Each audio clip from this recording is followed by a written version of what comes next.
Hello. Look, my friend, Crowley. Have you seen him? You wouldn't be looking for him unless you needed something. Because you're a taker, you are. You never cared for him? Or Wickby Street? I love Wickby Street. Yeah? Well, where were you when it got bad? You know, I never thought you'd be back to gloat. Gloat? It's down there.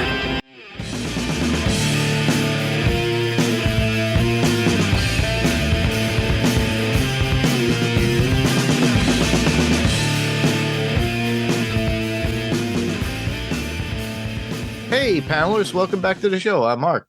And I'm Steve. And I'm Dodie. And this is a spoiler-full podcast about Good Omens Season 3 entitled The Finale. It's one whole episode, everybody. It's like a mini movie that they finally give us after so long with the original creator, producer, Neil Gaiman with, Prime Video or Amazon Prime, as it were. And it's an hour and 39 minutes long for the finale for both Crowley and Aziraphale with its last installment of Good Omens. And it's something that we've missed and we longed for these past couple of years. It's been a while since the season 2. Yeah. So, Steve, we have a synopsis. Absolutely. It's short and to the sweet. Aziraphale, now Supreme Archangel, seeks Crowley's help as plans for the second coming take a surprising yet dangerous turn. Very short, very sweet. And that was actually on Amazon Prime's synopsis of what they do, which is pretty funny too, because I like when it's short and it's sweet. It kind of keeps it vague for people. So when they actually do read it and they go, okay. But if they're not familiar with the previous seasons, they don't know what they're in for. But I have no idea. Usually half the time they wind up getting sucked in and going, I have to watch the other episodes after the first 20 minutes. And then they do a whole binge. And guess what?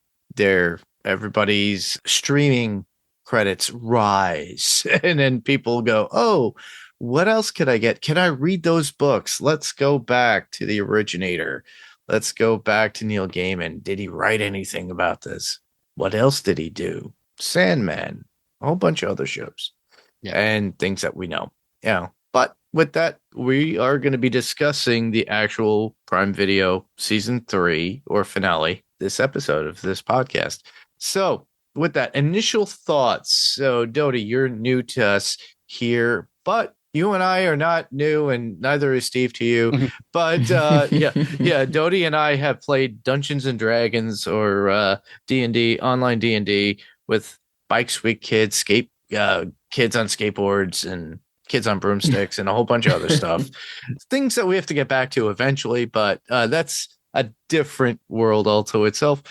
But what were your thoughts about this, being somebody who watched the original Good Omens seasons 1 and 2 and now finally 3? What were your overall thoughts of the actual season 3 finale or finale itself?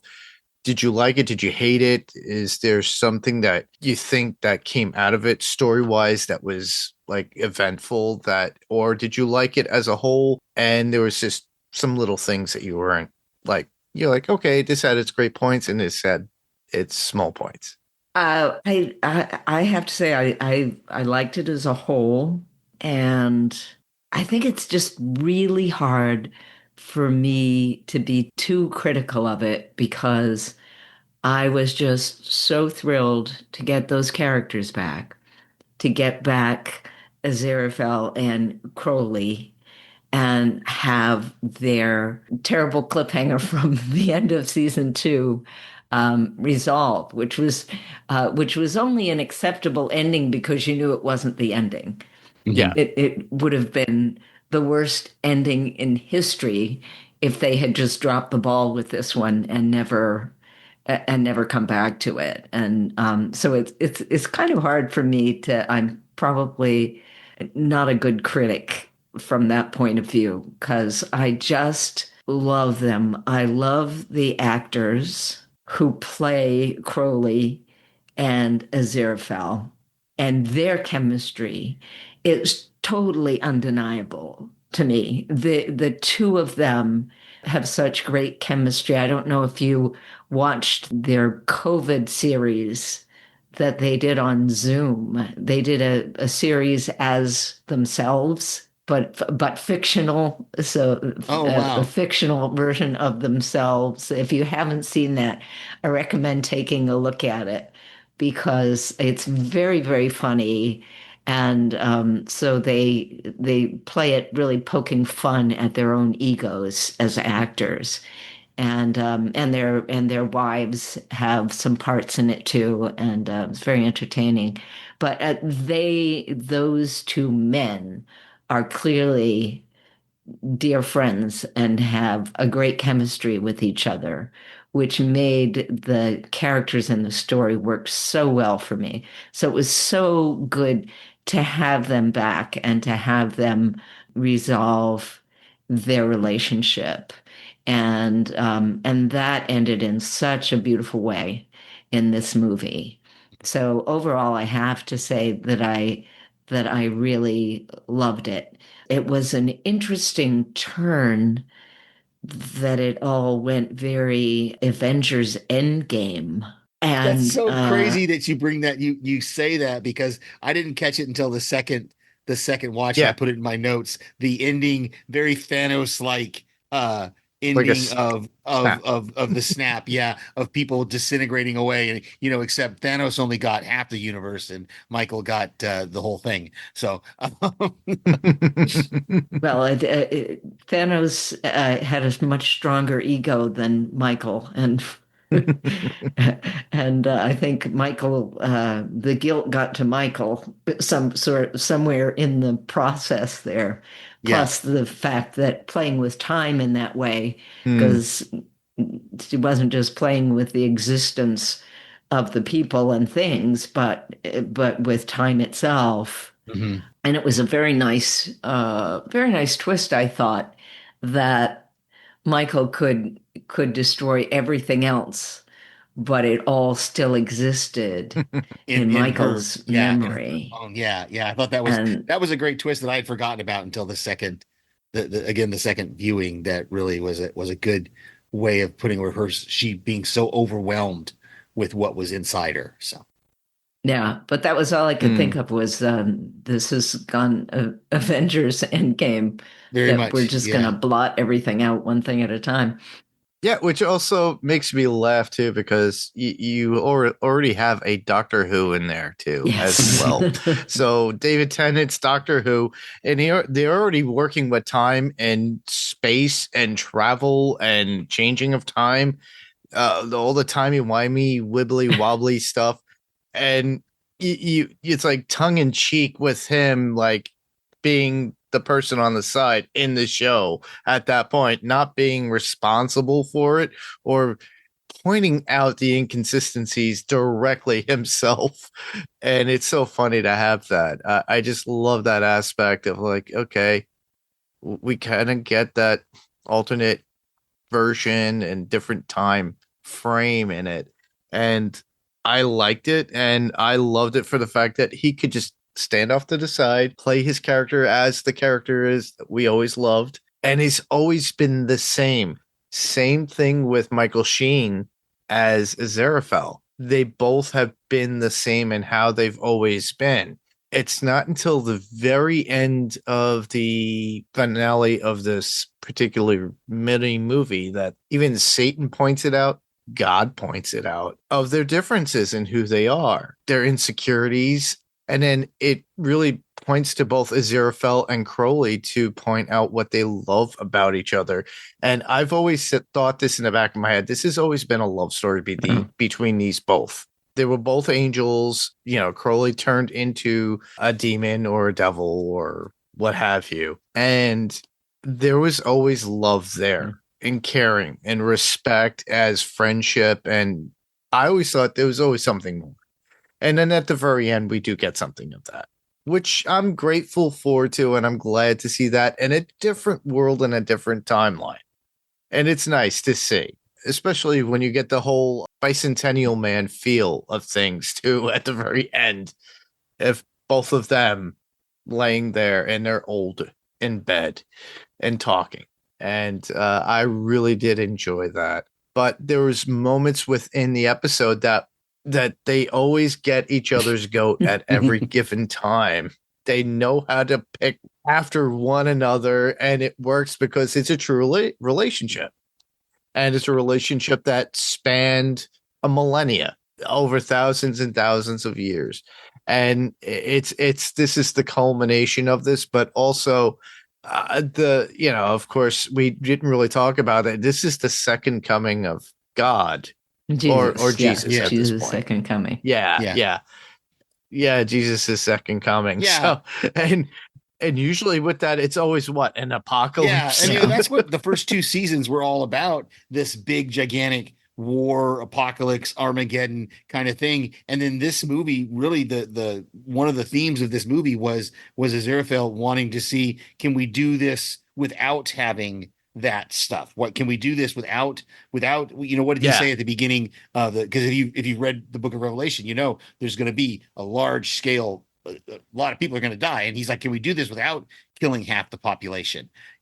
So I thought that was a great line when he said it, especially because thinking of that take on it. So for me, I enjoyed it. I'm not going to say it was great, I can see for me it was a good way to end the series, and I like the way they ended it, in that they wrapped it up and they gave us an ending. They gave us Crowley and they gave us Crowley and, as what does he call himself, Asaphel, at the end, growing old together and holding hands, and the camera, the camera focusing in on that ring on Crowley's finger to show that they ended up together.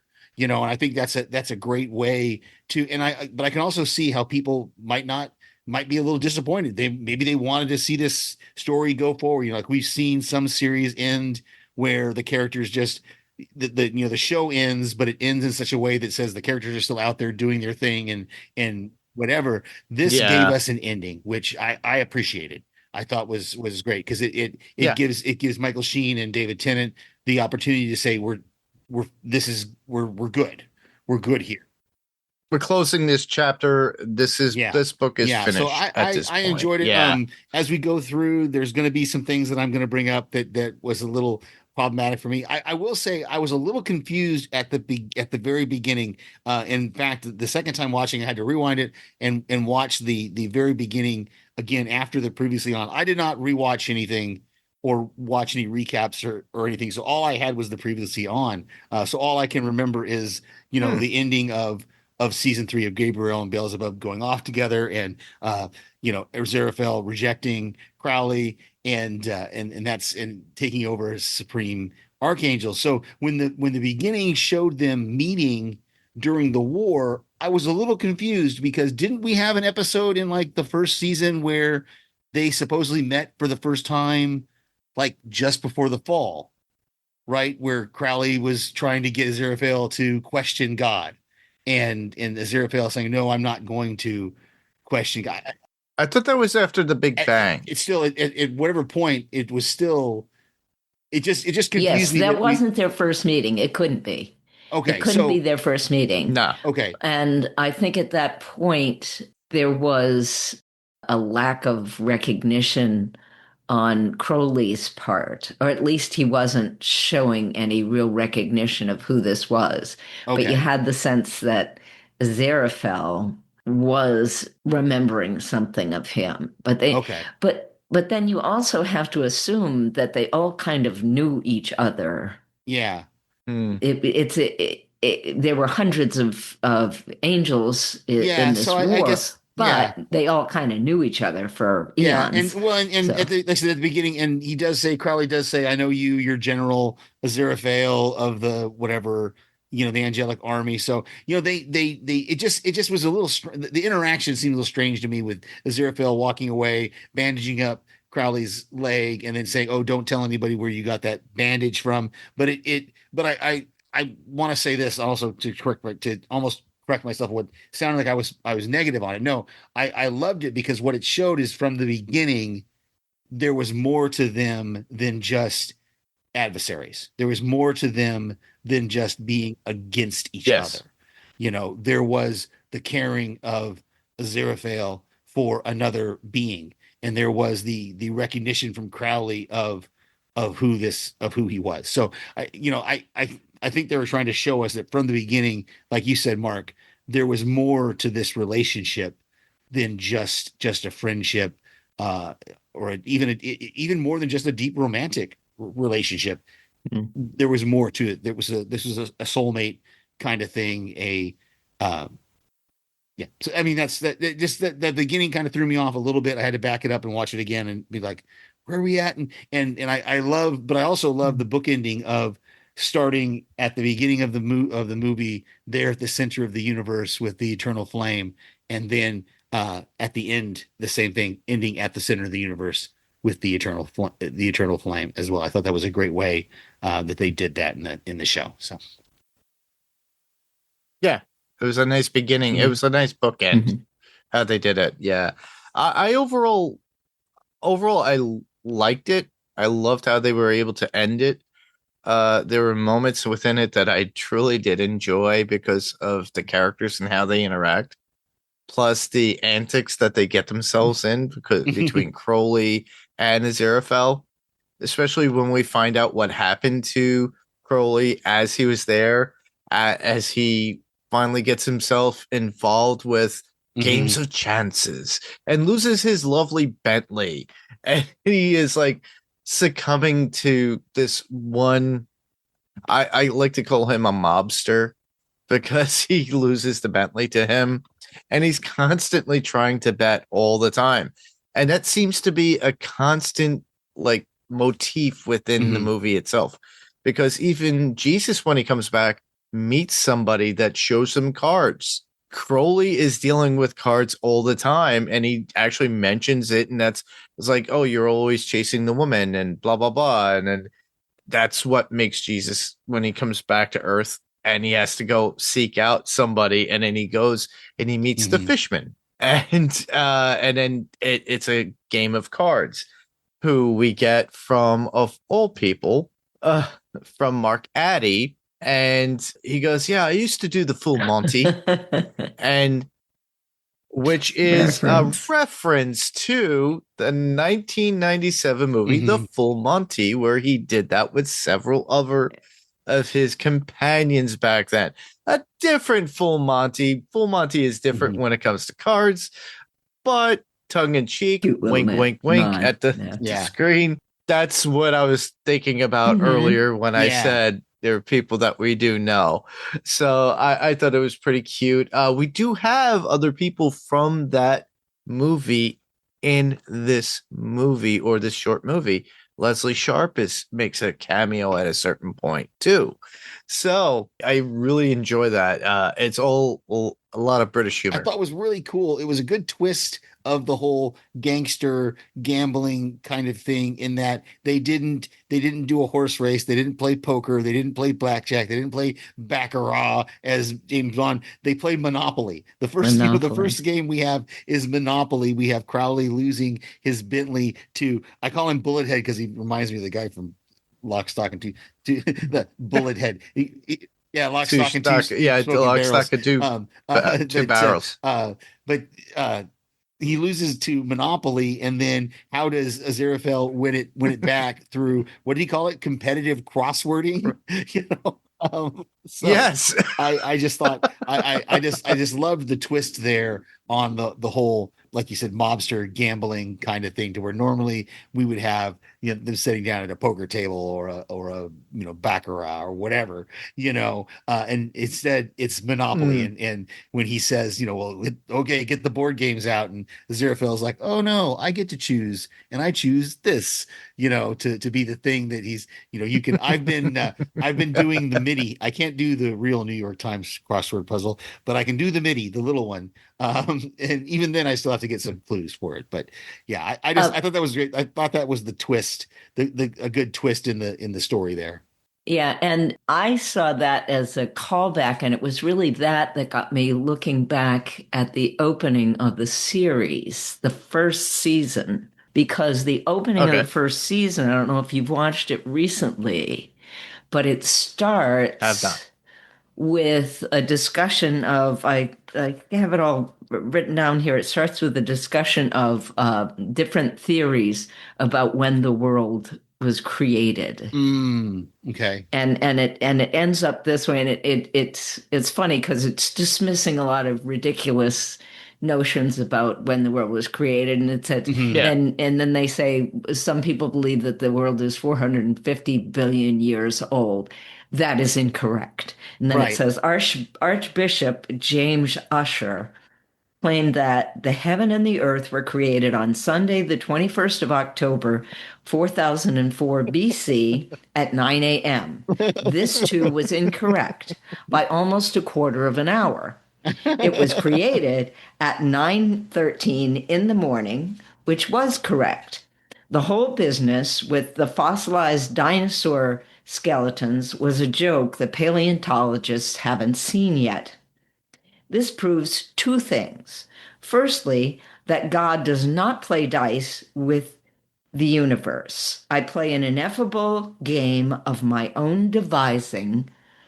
For everyone else, it's like playing poker in a pitch dark room for infinite stakes with a dealer who won't tell you the rules and who smiles all the time. Yeah, I haven't rewatched Secondly, that, so I like that. secondly, the earth is a Libra. And then it goes on to give the daily entry for the in the newspaper for the Libra on the day that the story starts. You will be feeling run down and always in the same daily round. A friend is important to Hmm. you. You may be vulnerable to a stomach upset today, so avoid salads, and help could come from an unexpected quarter. And strangely, everything about that is true, except for the bit about the salad. So that's the introduction to the entire series. So when we come back to the gambling session, that is a callback to God playing an ineffable game with the universe that nobody understands but God. Interesting. And Yeah. there's Crowley once again trying to beat the odds that can't be beaten.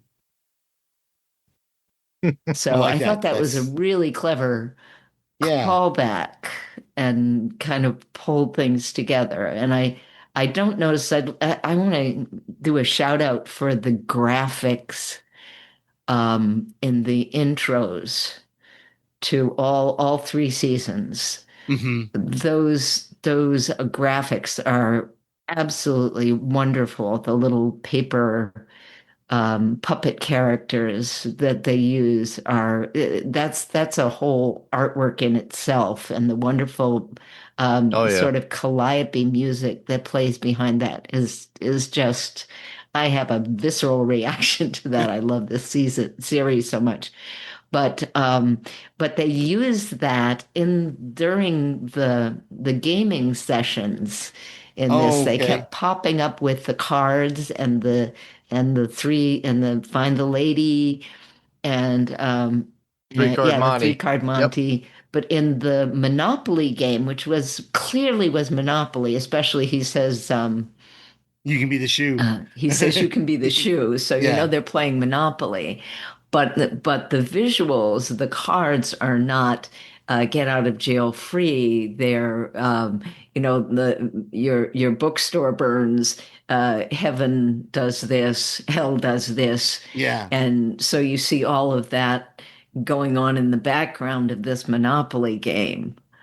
So it Yeah. was a nice tie-in. I like the way they don't use them through the whole thing, but every once in a while they will throw in those nice little visual aids. I like that.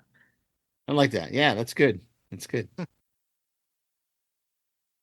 So we got kind of a lull here. I will say my You know, one kind of criticism that I didn't like. I mean, I like it for the story. I just didn't like it personally. Was the portrayal of this second coming of Jesus as this naive, innocent kind of young man Yeah. simpleton who doesn't really know the world, doesn't know what's going on. And I mean, I know they're playing it for laughs, and it's the story, but it just that little bit kind of bothered me a little bit. I did love though the never ending pizza, the feeding, the So, reference to the feeding of the 5,000. I've taught that lesson many times in my Sunday school classes, and I've heard sermons on that. And so to see it done yeah. with pizza, I thought was really really cool. And the people coming up and going, where's this coming from? And he kind of closes. Sometimes he closes the box. Sometimes he doesn't have to close the box. Sometimes it just people just there's a piece coming out, a piece coming up. I just thought I Yeah. thought that was great. I did like that aspect of it, but just it seemed to be a little bit like they didn't know what to do with him, was what it kind of seemed like when it got towards the end. They Yeah. were kind of they had this B storyline that they've been taking through the whole show, which is this book of this the robbery, the thieving of the book of life, and it almost was like the B Mm. story suddenly became the A story, because like the A story was supposed to be the second coming of Jesus, and the book of life is just kind of a secondary kind of thing. But then at the end, it kind of swaps, and we get this where the book of life Hmm. storyline ends up being the big storyline of the whole show, and we just end up with Jesus there at the end going, well, I into thy hands I commit my spirit, and then he goes to dust. So I mean, I liked it for the story wise. It just personally it didn't. It just It yeah. didn't hold up in Uh, that end to me too, because yeah, yeah. I yeah. had a similar reaction to his bafflement. That doesn't fit with the Jesus of the Bible, or Jesus of Mhm. my theology. That total Right. bafflement. Yeah. On the other Mm. hand, um, everything else about um, the things that he said. I mean, and that was based on the idea that having been um, sort of unincarnated, they suggested that, Hmm. which that's not biblical at all, but that Right. that he had been unincarnated, and now Mm. was, because he had returned to God and now was being reincarnated. And so it was as though, the human part hadn't fully rebooted, Hmm. was the sense that we were given, that, he was, Yeah. and he was remembering some stuff and Yeah. some people. But what I liked about that was that the Hmm. what he was remembering and looking for and was most interested in was the people close to him, the Hmm. people that he knew as a human New. Yeah. being. Yeah. I've just finished uh, a sort of long-term binge of the Chosen series. Ah. So it's interesting. I've kind of got that very human picture of Jesus that's Hmm. presented in that, and um, and the fact that he would be feeling like, I want to see my friend. I'm back. So where are my friends? Hmm. Where are the people that I had relationships with? Yeah. Yeah. I'm back when I Because say Hmm. back. Yeah. And that really works for me theologically, because for me, that's what God is all about relationships Hmm. and Absolutely. about Hmm. love. And so it also makes sense to Hmm. me that the last two people in this story left behind were were still there, because of their love for each other and what that meant to God, even though the God was a little on the detached side, I Mhm. admit, but still, that Jesus, that aspect of Jesus really worked for me, and it worked in his encounters with the humans, even though he's kind of um, naive and innocent and baffled in a way. He's a very young Mhm. Jesus. Um, Mm. he is still able to get right to the heart of people's relationships. Absolutely. Yeah, I like that he tells the one woman, go back to your sister. She forgives you. Go see your mother, Uh, he tells the Mm. Yeah, yeah, and his relationship to the mortal world, where these are not my yeah, hands, where are these my not my scars? hands. I'm a Yeah, son of where a are my scars? carpenter. Yeah. Where are my scars? They thought right away they were the scars of when he was crucified, but it really Hmm. meant from his working with his hands and how as a carpenter with his father, son Yeah. of Joseph. And then he brings up all his other friends' names too in the process. But a lot of him comes out as you were talking about, both of you, about how who he is and wanting that life back and reconnecting to it.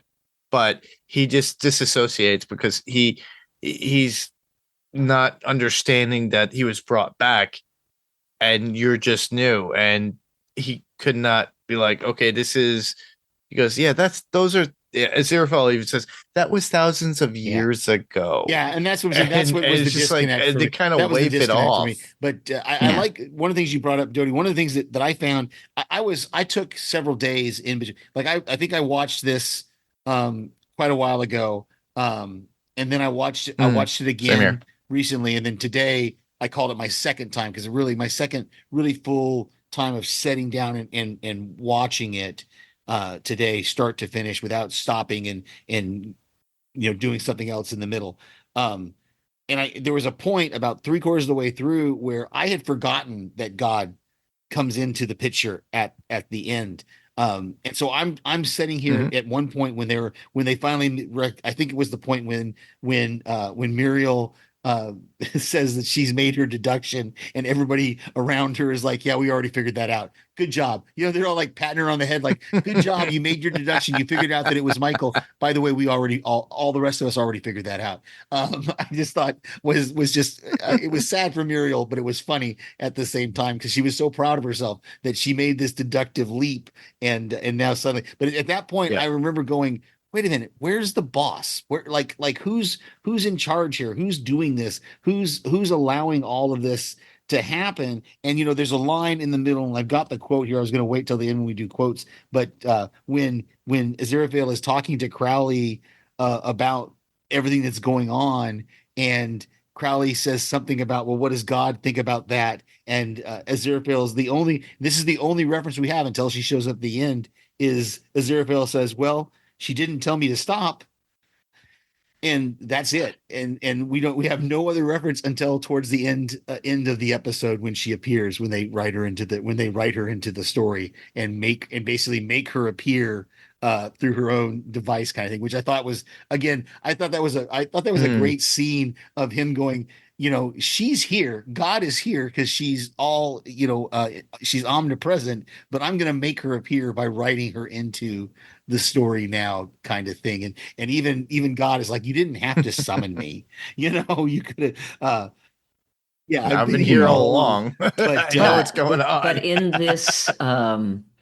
uh, in this view of Mhm. reality, you have Metatron is the go-between, and Yeah, nobody actually communicates. So it's a great joke when yeah, Mhm. Aziraphale says she The didn't tell voice me to of, stop, yeah, right, because yeah. there's nobody to tell you what she Right. Yeah. wants. there's The no Metatron voice is of gone, so God. you haven't Yeah. had your connection. Your connection to God has been severed. Yeah, I thought that was good. And I thought it was Yep. great. Now, correct me if I'm wrong, because I did not see this in the credits, but the guy at the end, Derek, who's the owner of the bookshop, that's the Metatron, right? That's the Mhm. same actor who played the Metatron. Derek Jacobi. Derek Jacobi. Yeah. Derek Jacobi. Yeah. That's the Jacobi, same guy who Jacobi, played the sorry, yeah. Metatron. Yeah. Everyone, and I loved how you had to. I could spot more of them in the In second the background. watching. Yeah. That in that coffee, was it the coffee shop? Yes, the cafe, the woman, the the little one that, cafe, and they were all of the people who had ceased to exist, the demons and angels, yes, are all in the background. all And come All came back. back. And the Yeah. pairings Yep. were so like Muriel is with the I don't know the name of the demon that came in and was yelling, "Hell will not be mocked." Yeah, I didn't catch The all of two it, but of I them guess. were at a table together, and Uriel was there with someone Yep. else, and Yeah. so I liked that this God who apparently doesn't care that all of these beings have ended, in fact, creates a new universe and a new earth and puts all of them on Yeah. this earth. I mean, in that way, do you think, and this is just, I'm just now saying this, so this is going to take me a minute in a way, do you think she kind of then didn't do what is, because I mean, what Aziraphale and Crowley asked for was, we want a godless universe. But yet, when we Universe. see Yeah. all of these interconnections, when we see the fact that Crowley and Aziraphale do get together, are we then saying that in their free will they would have ended up together anyway, or is it just, are we Yeah. back to it's an interesting You question that I have. still you still have a godless universe created by a god. By a god, yeah. So there's The- still You can't the, have a the godless divine. universe There's not still a created by hinkling. god. Exactly, They're always there. exactly. So Yep. But in fact, that's the implication, I think, is that in the other universe, that first universe, there was no choice. Yeah. right, That people were doing what Yeah, it was was- already determined. If you remember back to the first season, Agnes had written the prophecies of every last detail of everything that everybody does and when they do it. right, Yes. okay, And some of it even happens because she wrote it and they read about it, and so they were able to do it. But it's Yeah. all they're two different theologies, really. You have the sort of I'm not a true Calvinist, so I might be misrepresenting him a little, but you have the Calvinist predestination in that first universe, Mhm. and in this universe, it's more of a Like Arminian, like an Arminian kind of a theology that where God gives true absolute free will to everything and everyone, and they come together as they will. yeah. But I don't know.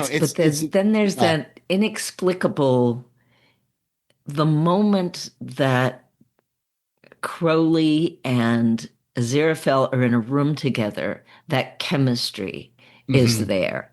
And it's Yeah. also there between Gabriel and Beelzebub. And Right. it's there between Muriel and that silly little demon. That Mhm. first moment, they play it. It's really subtle sometimes, but it's always there. That spark of Yeah. connection, and I love that it's so often between the dark and the light, Yeah. And I making a love connection and making a whole. And it's very Taoist if you think about it. It it's is. sort It of is. I yin and also yang. love. I didn't notice this until the second viewing, until I read some of the trivia in IMDb. I didn't realize this, that the homage to Terry Pratchett at the end in the portrait, the painting that's on the wall of the bar before they cut to the 20 years later with Aziraphale, that is a portrait of Terry Pratchett as kind of in the wizard hat and So I thought that was really cool to have that Terry little Pratchett, of homage course. to him. Yeah, if you and I wouldn't have caught it unless I read about it, but I read that painting is of Terry Pratchett there at the end. So it's kind of cool to see his influence and how that, as we're talking about this idea of everybody came together with who they were supposed to be together on their own. They didn't have to be forced together. So I thought that was, the fact that, Hmm. and there also is a little bit of I had a little bit of a wonder the second time I watched it when David Tennant comes into the bookshop, and there had to be, because even Derek sees it. He sees that, he liked you, you liked him, because who goes into a bookshop and asks for their own book? Come on. Okay. And then like is going to point out, oh, I wrote it. See, this is my book, so very flirty, It's like, oh, they're all in the yeah, but very garage. flirty of, look, it's me, that's the book I wrote. And then Derek pointing out the fact that, well, like Aziraphale as Azafel saying, well, how do you know his name? Well, because it's right there on the back on the book on the book jacket. So there's a little bit of a thought there that he was coming in to look for it. And then I love the interaction when Michael Sheen is Yeah. being so, stammering and trying to ask him out, and being very self-deprecating of, well, I know you're probably going to say no and you're going to tell me to leave, but I've got to ask anyway, because if I don't ask, then I won't know what the answer is. And then for David Tennant to do for Crowley to do his normal Crowley thing of needling him by going, well, no, I'm not going to give you my number, because I'm going to wait for you. Where are we eating at? Kind of thing was just a great, like you said, Dodie, that chemistry that they have together Yeah. is no. is so really good. something. Yeah. And the reference to the nightingale Yeah, I when he didn't catch says that. that he What was hears the that? nightingale. Yeah. Because in the first season, they end with the needle drop of the nightingale sang in Berkeley Square. There were angels dining at the Ritz and a nightingale sang in Berkeley Square. That's the needle drop for the end of the first season. Okay, good. So And that's the then callback there. and then Yeah. he references, do you hear that? At one point he says, do you hear that? And he says, I don't hear anything. And he says, no, there's no nightingales. Oh yeah. Okay. Um, when they're broken. And so he hears nightingales when they're back together in the end. I like that little callback to that. They do great needle drops in these. Yeah. All those series. Oh, are yeah. great.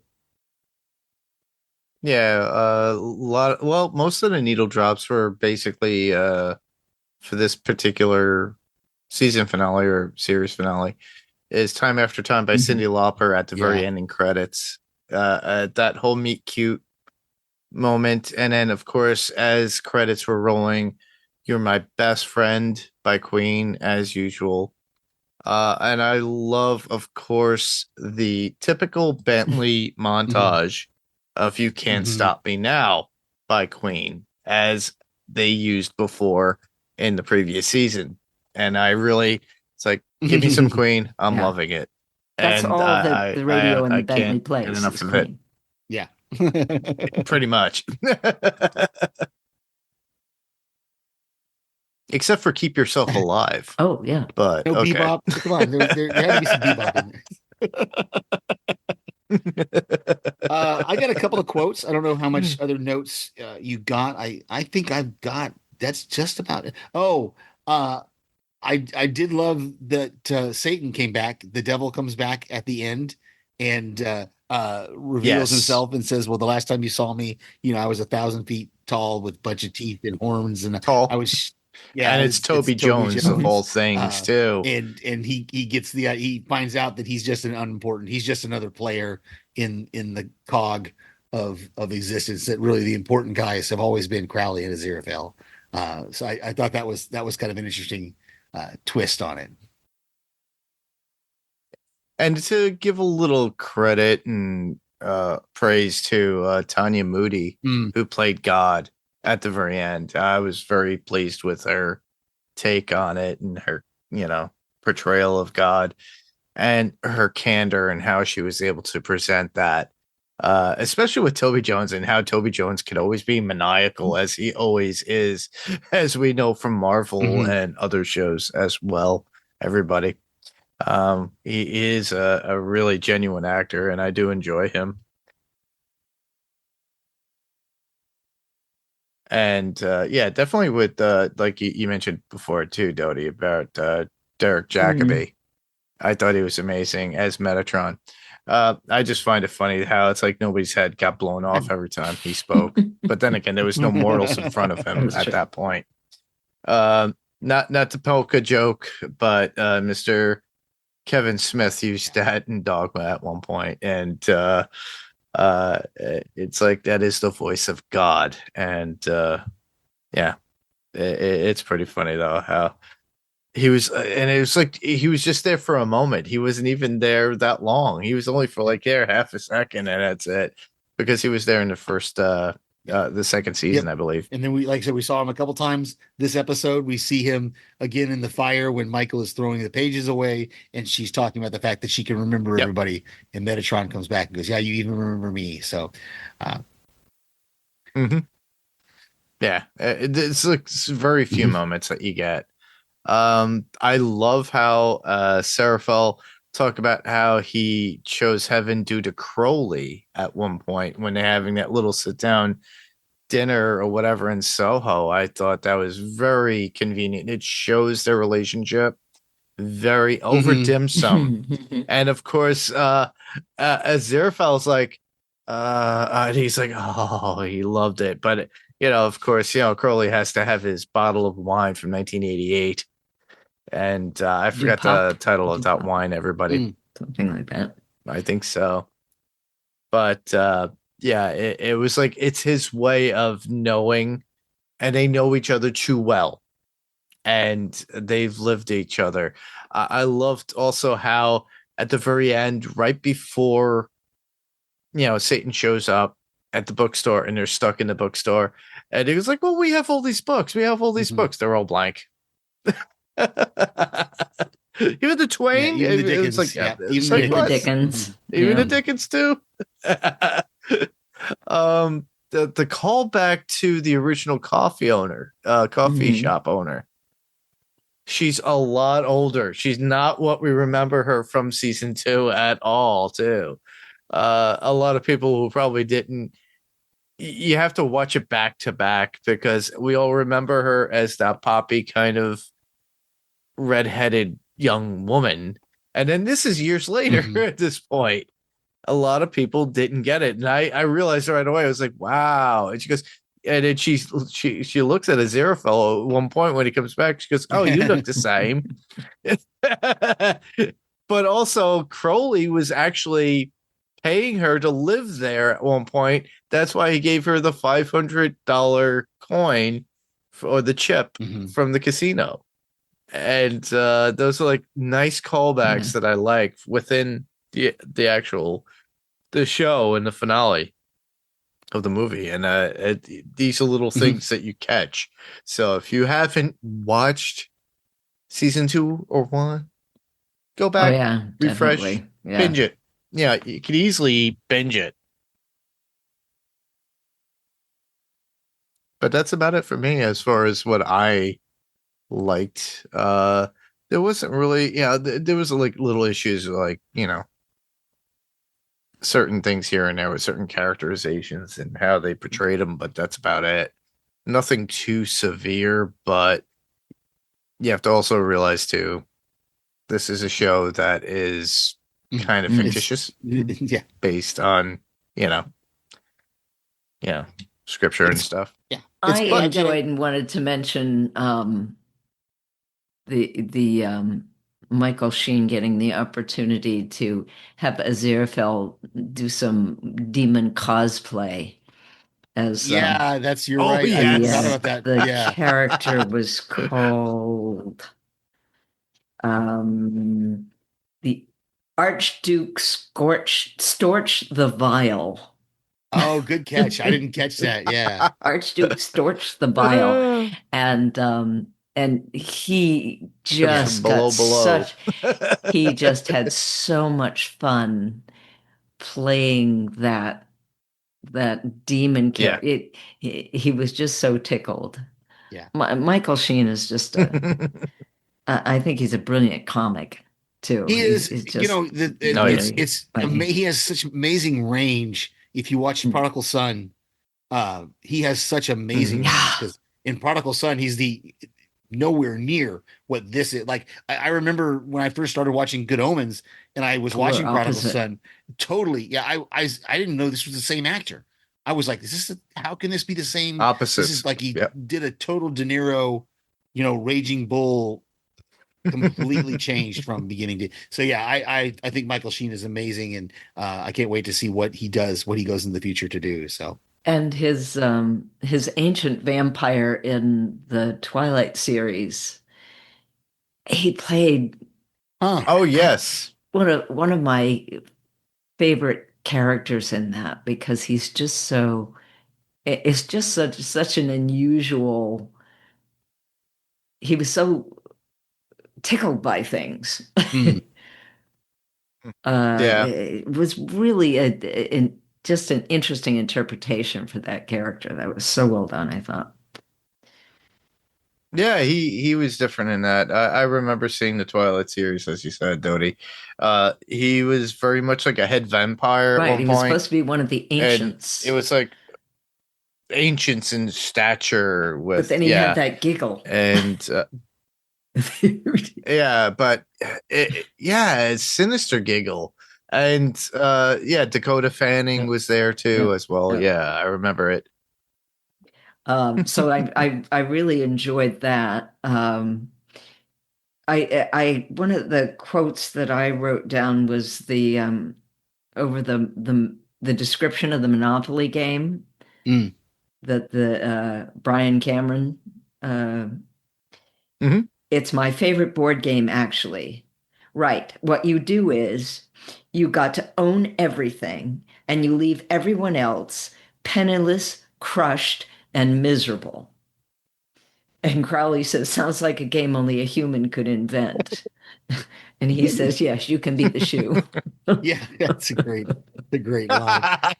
The one of the ones I've got is when Crowley and when they're talking about it in the Bentley and Aziraphale is catching him up on everything that's happening in heaven. He says, "Unbelievable! You leave me to go back to sort out heaven, and you've made it into more of a mess than it was already." I thought that just summed up the entire first two seasons of the show, in Yes. one little sentence. And I loved when the demon came into the room saying, hell is not mocked. And Crowley says, well, how about some gentle ribbing? That was good. That was good.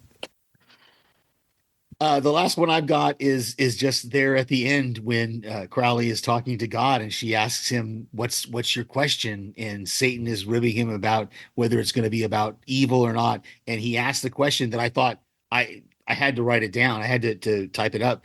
Why make people and punish them for behaving like people? I thought that was Yeah. just a brilliant question of why did you do all this just to make us not. So yeah, I thought it was just one of those questions that I went, wow, that's a really cool question. Yeah, it is a good question. And that whole dialogue that he has was very, very good. I thought it was very genuine because it's something that not a demon would say. I only have one, and that would be it could be from Aziraphale to Crowley. I'm forgetting. We don't need heaven. We don't need hell. Just being us. It's a good one. Yeah. The ending is really beautiful. And I felt as though the fact that they reappear on this earth, that they evolve on this new earth that God creates. God is very, very specific about saying, you won't exist Mm-hmm. in this universe. If I create this universe, you won't exist, meaning demon Crowley and angel Aziraphale won't Mm-hmm. exist. So it's Right. it's not exactly a Yeah. lie, but Mm-hmm. I think it is a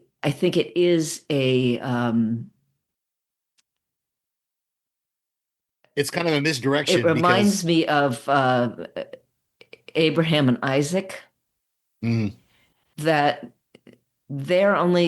she's only going to give Crowley what he asks for if he's willing to sacrifice everything for mhm, it.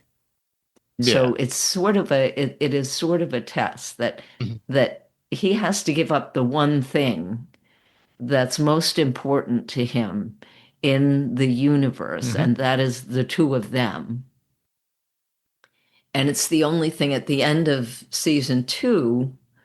That's all he wants. He doesn't care what happens to Earth or everybody on it. He doesn't care about them at all. All he cares about is that he and Aziraphale go off into Alpha Centauri and get to be with one another.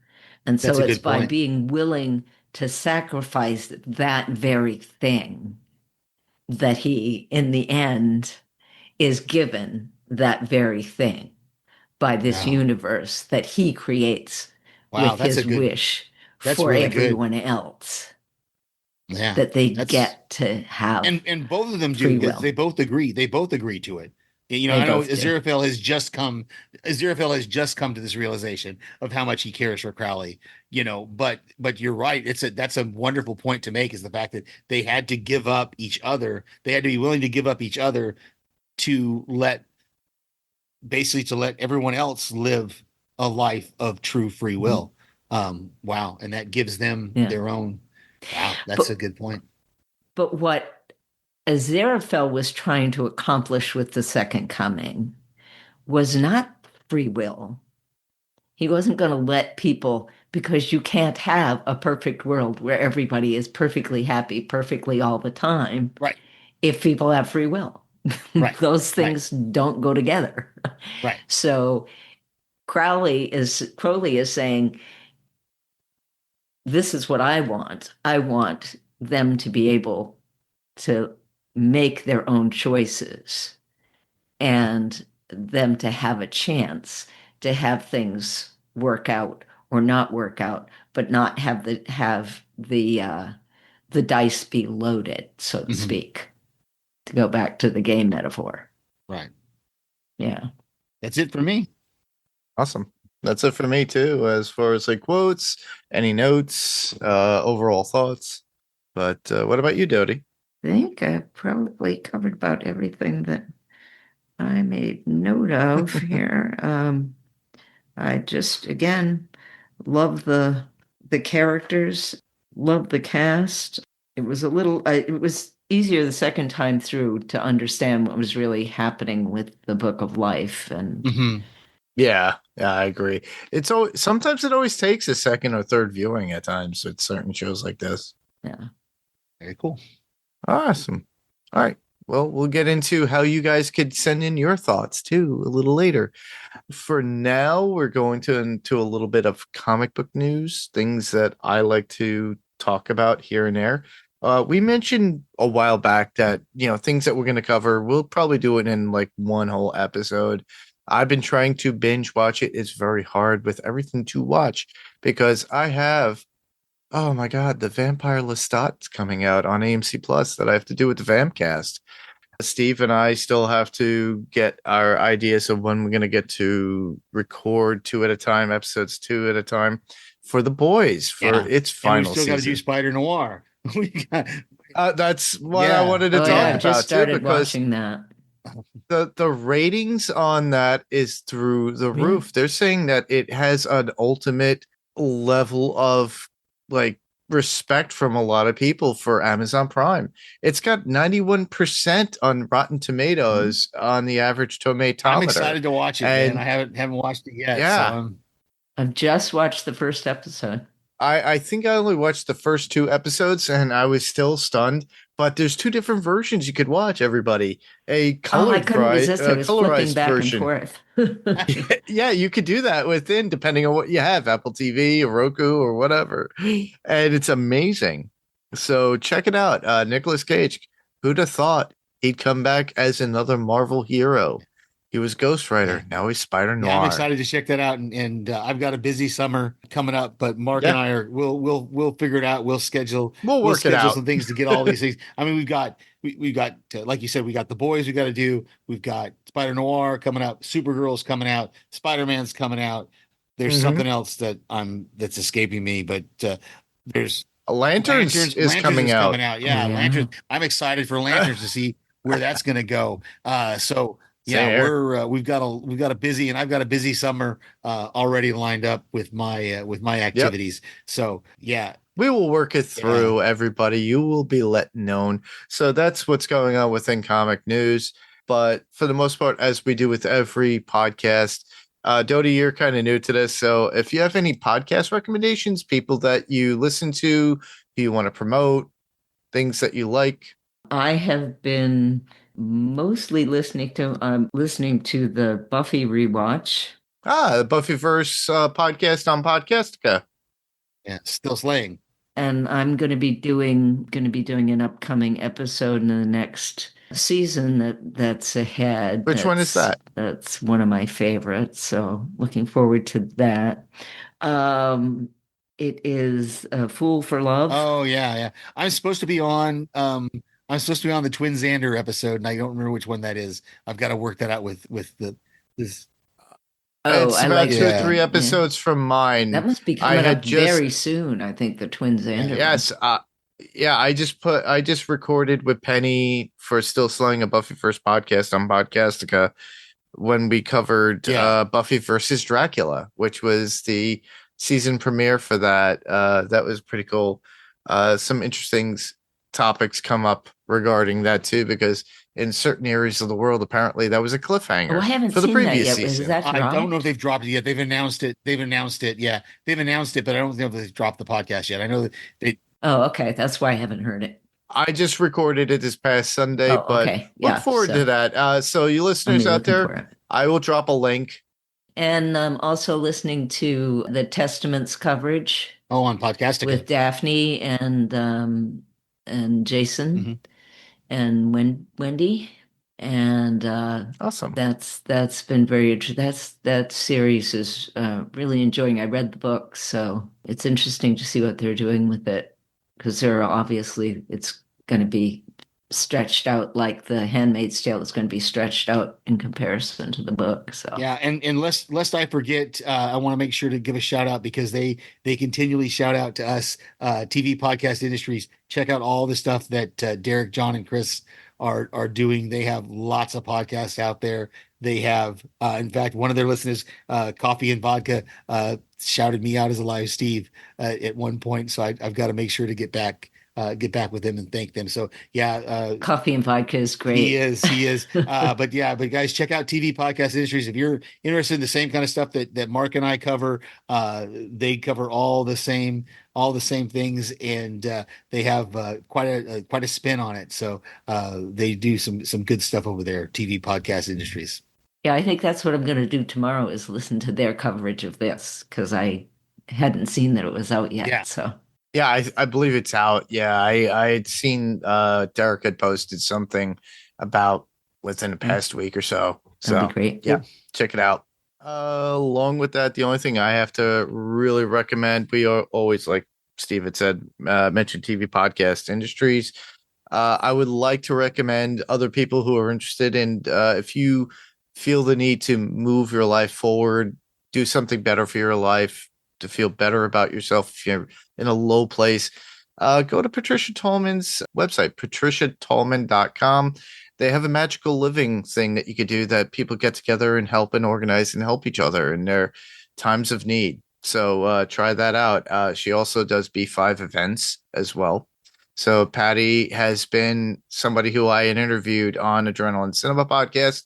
She was in the remake of Night of the Living Dead. She was in the movie Night Riders by George A. Romero, and a bunch of other stuff like Star Trek, The Next Generation. She was also a stunt woman for Gates McFadden. She was also a stunt double for Laura Dern. So you know her work. You've seen her face. She was also the hag in Army of Darkness, the one that has the cauldron and saying you must die. So check that out and check her out. I love her to death. She's doing a lot of great things for people who are in need and help and to move their life forward, who need help in life. It's a good way, magical living. And just go to patriciatolman.com. They also do, like I said, B5 events. So she has a lot of people from Star Trek, Babylon 5, the whole works. There's a whole bunch of people that are interviewed, but check out her website, check out her links. And yeah, it's been a long time in coming that I haven't really mentioned Patty's work. So please check it out. I'll throw links in the... Yeah, love Babylon. I'm a big Babylon 5 fan. We got podcast recommendations, but to submit your feedback. So, Steve, where can listeners hear us? Well, as always, you can check out all the podcasts that we cover here on this network at piratecoreentertainment.com. There's a link for all the other podcast links, including Panels to Pixels podcast, Adrenaline Cinema, What's for dinner? What's on tonight? Not what's for dinner. What's on tonight? What is for dinner, though? You didn't invite me, dude. I don't know. Cold pizza, probably. But you'll see. None of Jesus is You'll see serving links for all the podcasts that we do. Again, what's on tonight? What's the dinner? Dinner for two. Dinner for her. Yeah, check. Dinner for her. Thank you. Anyway, check us out on the web again, piratecoreentertainment.com. There you go. And we can be heard on Spotify, Apple Podcasts, or whatever podcast player of choice that you listen to. But obviously, ratings and reviews are available for Apple Podcasts, Spotify. Please give us a 5-star rating, and please do leave some notes. It'd be greatly appreciated. You could just check out the website, piratecoreentertainment.com, as Steve had mentioned. You can email us, panelstopixels1@gmail.com, if you want to get your voice heard. Write something out, record yourself, and then send it as an attachment. And it's as if you'd be on the podcast. It doesn't have to be about this particular podcast. It could be about something we've done before or things that you are looking for us to do later on. We can be seen and heard on YouTube. All you have to do is search for Panels to Pixels podcast and follow us on Facebook, facebook.com/Panels to Pixels. But where else could I be heard on any other format? Well, I could be heard here as always on Panels to Pixels podcast. You could hear me on the Kaiju Cast podcast. I just released something recently that my friend Rob Moda and I did. It was our overall discussion of season 2 of Monarch Legacy of Monsters. So that is exclusive just to the Kaiju Cast podcast, not on Podcastica. So please check that out. You can find it out. I just released it. You can hear me on Adrenaline Cinema podcast. Vampcast will be back with the Vampire Lestat coverage, which is Interview with Vampires season 3. So check us out there. Lara, Billy with an IE, and myself, and Becky, and everybody else who wants to jump in and have fun and discuss that particular show when it does come out on June 10th. We will be discussing that and have fun listening to us there. You could hear me on a slew of others. I already mentioned a bunch. Steve, obviously. As always, you can hear me right here on Panels to Pixels podcast, and I send voicemails to various podcasts that our friends do. So you'll hear my voice pop up. I do co-hosting duties occasionally on other podcasts as well. So. Yep. And Dodie, you've done some other stuff as well too on Podcastica as well. You've done Still Slaying, Buffyverse. Yes, I've done a couple of those. And were you on Run for Your Lives? No, I have not been on Run for Your Lives yet. Although I've been after them. I've been after them to do Warm Bodies, so maybe they'll call me in for Warm Bodies. Yeah. They could do that easily. Awesome. Awesome.